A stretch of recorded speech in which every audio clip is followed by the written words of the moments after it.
Боз айгыр жоокерчилик заманда тоо этектеринде жаткан жылкыларды уурулар тийип кетет. Ошол жылкынын ичинде боз айгыр бар экен. Ал өз үйүрүнөн алыс кетпей, чет жагында оттоп жүргөн экен.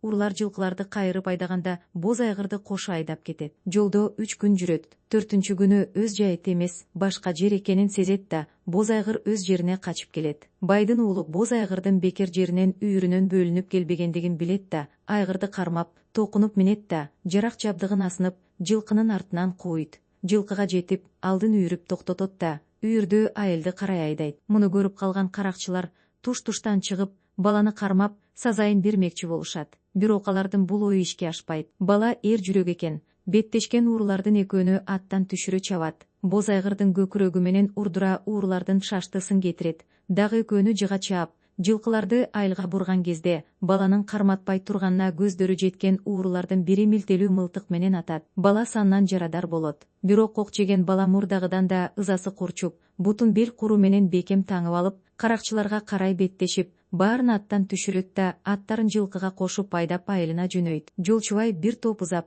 дөөнүн түбүнө жеткенде кансырап атка жүрө албай калат. Эрден ооп түшөт. Боз айгыр баланын жанынан кетпей, ары бери айланып турат. Бирок бала турбайт. Ошондо ал айылды карай жөнөйт. Баланын атасы боз айгырды көрүп, балам өлгөн экен, эми өлүгүн издеп табайын дейт да боз айгырга минет. Боз айгыр тизгин тарттырбай, баягы бала калган жакты карай бет алат. Сабаган бойдон келсе, бала дүйнөгө кеткен экен. Баланын атасы катуу кайгырып ыйлап отурганда, боз айгыр окуранып, кишенеп жиберет. Каракчылар келип калдыбы деп, бай ордунан учуп тура калса, ээринин кашына домбурасын илип алган. Салт атчан жолоочу экен. Жолоочу баланын атасына көңүл айтат. Бай болгон окуяны баяндайт. Ошондо жанагы домбурачы: "Чиркен жаныбарым, ат болсо ушундай, эр болсо сенин уулуңдай болсун. Жакшы ат эр өлүгүн жерге таштабайт" деген ушул тура. Муну өз көзүм менен көрдүм деп, домбурасын алып, бир күү тартат. Күү күңгүрөнө барып аяктаганда баланын атасы: "Замандаш, азыркы кайгылуу күүңүздүн аты кандай?" деп сураганда күү черткен жигит: "Жаныбарым,